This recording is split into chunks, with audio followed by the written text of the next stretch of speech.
Olá e bem-vindo! Hoje, dia 4 de janeiro de 2026, a gente vai mergulhar num tema que, olha, mexe com o planejamento de vida de milhões de pessoas: a aposentadoria. Com certeza. O ano mal começou e o quebra-cabeça da Previdência já tem peças novas na mesa, né? Tudo seguindo aquele roteiro da grande reforma de 2019. Exato. E para a gente montar esse quebra-cabeça, vamos usar como guia uma matéria bem detalhada da revista Exame, que foi publicada há poucos dias. Nossa missão aqui é entender como essas novas peças se encaixam e, principalmente, descobrir se alguma delas pode ser um atalho ou, quem sabe, uma nova armadilha no caminho. Vamos tentar decifrar isso juntos? É exatamente esse o ponto.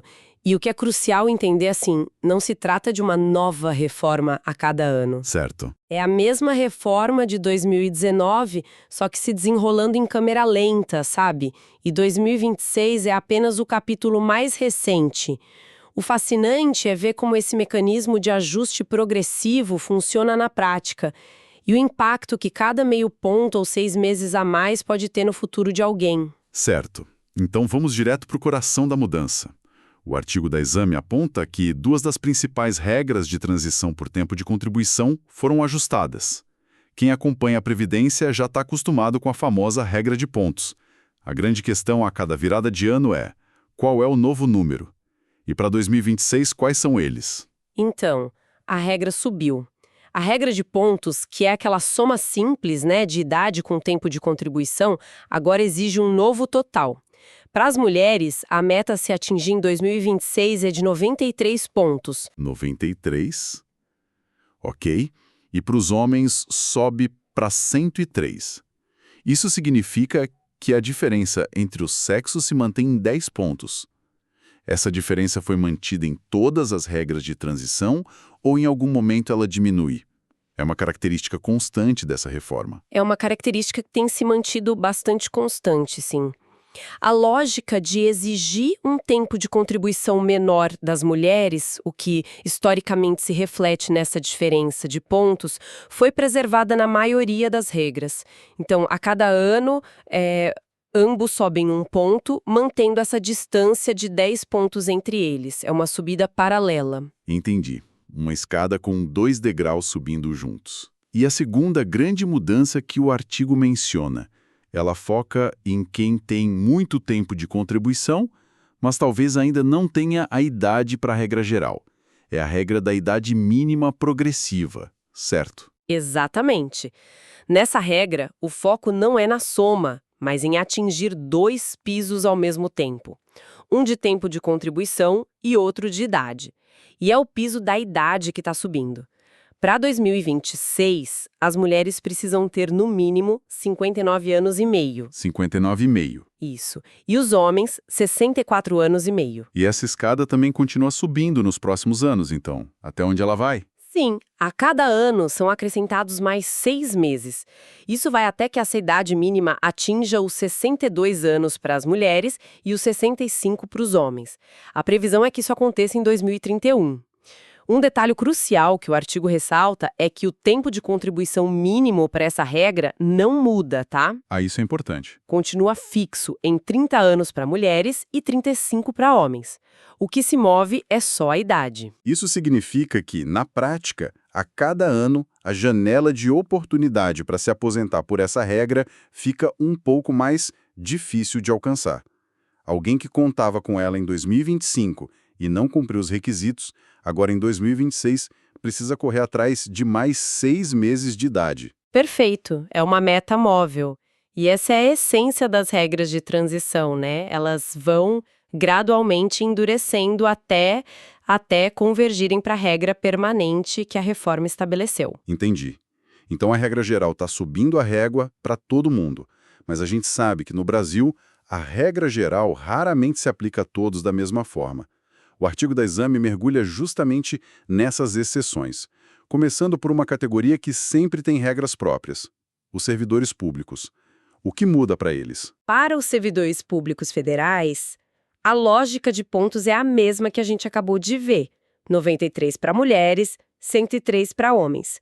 Só que, para eles, a história não para por aí, não basta só fazer essa conta de soma. Tem mais coisa. Tem mais coisas, existem outras condições na mesa. E quais são essas condições extras e por que essa camada adicional de exigências para eles? As exigências são: para os homens, além dos 103 pontos, é preciso ter no mínimo 62 anos de idade e 35 de contribuição. Para as mulheres, além dos 93 pontos, o mínimo é de 57 anos de idade e 30 de contribuição. E ainda tem mais. Nossa! São necessários 20 anos de serviço público e 5 anos no cargo em que a aposentadoria vai ser concedida. Essa camada extra de exigências é uma herança, digamos, das discussões da reforma. A ideia era alinhar as regras do setor público com as do privado, mas mantendo algumas especificidades. Acabou virando um sistema híbrido bem mais complexo. Faz sentido, é um filtro mais rigoroso para compensar outras vantagens do regime. E outra categoria com regras bem particulares são os professores. Como fica a situação deles em 2026? Para os professores, a regra de transição também é uma combinação de idade mínima com tempo de contribuição, mas os números são mais brandos. Em 2026, as professoras podem se aposentar com 54 anos e meio. 54 e meio? Isso. Já os professores homens com 59 anos e meio. Então, para os professores, a escada da idade também sobe. Vamos pensar um caso prático. Uma professora com 54 anos e 25 de contribuição. Em 2025, ela estava na trave, não podia se aposentar por essa regra. Com essa mudança de 6 meses, em 2026 ela de repente se torna elegível. É assim que funciona. Exatamente assim. Alguém que em dezembro de 2025 não tinha o direito, pode ter acordado em janeiro de 2026 com essa nova possibilidade. A lógica do aumento progressivo de 6 meses por ano também se aplica aqui, até que a idade atinja 57 anos para mulheres e 60 para homens, lá em 2031. O tempo de contribuição exigido é de 25 anos para mulheres e 30 para homens, sempre na função de magistério. E o artigo faz uma ressalva importante aqui, não é? Sobre a quais professores essa regra se aplica. Sim, e é um ponto fundamental. Essa regra vale para professores da iniciativa privada, de instituições federais e de pequenos municípios sem regime próprio. Professores de estado e de grandes municípios, que geralmente têm seus próprios regimes de previdência, precisam verificar as regras locais. Elas podem ser bem diferentes. Ok. Com tanta coisa se movendo, existe alguma rocha nesse sistema? Alguma regra que ficou parada em 2026, que serve como um ponto de referência fixo? Sim, existe. A regra geral de aposentadoria por idade. Essa já atingiu sua forma final e não sofre mais alterações anuais. Ela é, na verdade, o destino para onde todas as regras de transição estão apontando. Desde 2023, os critérios estão cravados. E quais são? 65 anos de idade para homens e 62 anos para mulheres.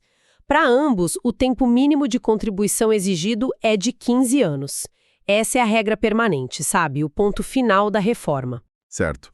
Agora, o artigo entra num território que sempre gera confusão. Os modelos de pedágio. O nome já sugere que é preciso pagar um preço para, talvez, pegar um atalho. Como eles funcionam? A analogia é perfeita. São opções criadas para quem estava muito, mas muito perto de se aposentar quando a reforma passou lá em 2019. O primeiro é o pedágio de 50%. Nele, a pessoa precisava trabalhar por mais metade do tempo que faltava para se aposentar em 2019. Se faltavam 2 anos, ela precisaria trabalhar mais um, totalizando 3. Mas, para isso, precisava ter no mínimo 57 anos se mulher e 60 se homem. E a outra opção, o pedágio de 100%. Qual é a lógica de pagar um pedágio o dobro mais caro? O que a pessoa ganha em troca desse tempo extra de trabalho? Essa é a pergunta-chave. No pedágio de 100%, a pessoa tem que trabalhar o dobro do tempo que faltava. Se faltavam 2 anos, ela precisa trabalhar mais 2, totalizando 4. Parece uma desvantagem enorme, mas a recompensa pode ser muito significativa. A grande vantagem, segundo a fonte, é que essa regra geralmente garante um benefício de 100% da média salarial. sem a aplicação do temido fator previdenciário ou de outros redutores que podem achatar o valor do benefício. Ah, então aqui está o pulo do gato. O pedágio mais caro é, na verdade, um investimento para garantir uma aposentadoria integral sem descontos. É uma troca de mais tempo de trabalho agora por mais dinheiro todos os meses pelo resto da vida. Exatamente, é uma decisão puramente estratégica. O artigo deixa claro que é um dilema. Vale a pena sacrificar mais 1 ou 2 anos de trabalho para ter uma renda mensal maior por décadas? Não tem resposta fácil, depende da situação financeira e de vida de cada um. E isso me leva à pergunta de ouro que eu imagino que muita gente se faz. E quem já tinha completado todos os requisitos para se aposentar em 2025 ou em 2024, mas por algum motivo não fez o pedido. Com todas essas regras mudando, essa pessoa perdeu a chance? Essa é uma questão crucial. E a resposta é um sonoro não.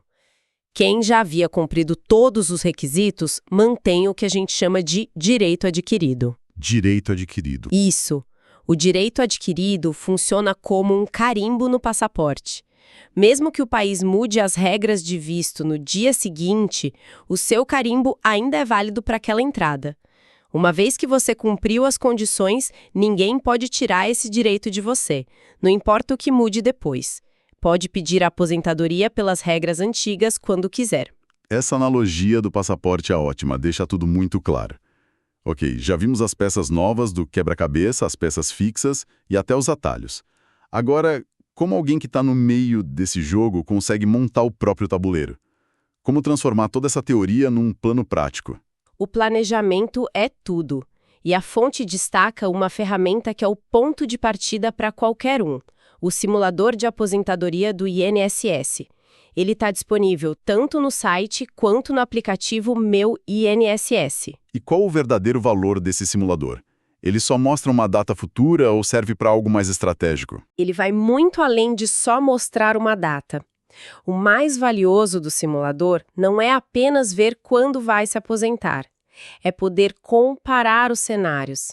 A ferramenta pode mostrar que, pela regra de pontos, a aposentadoria sai em 2028 com um valor X. Mas, se a pessoa optar pelo pedágio de 100%, ela trabalha até 2029, mas com um valor Y, que pode ser 20% maior. Ele transforma a informação numa ferramenta de decisão. Então ele entrega um menu de opções com o custo e o benefício de cada uma.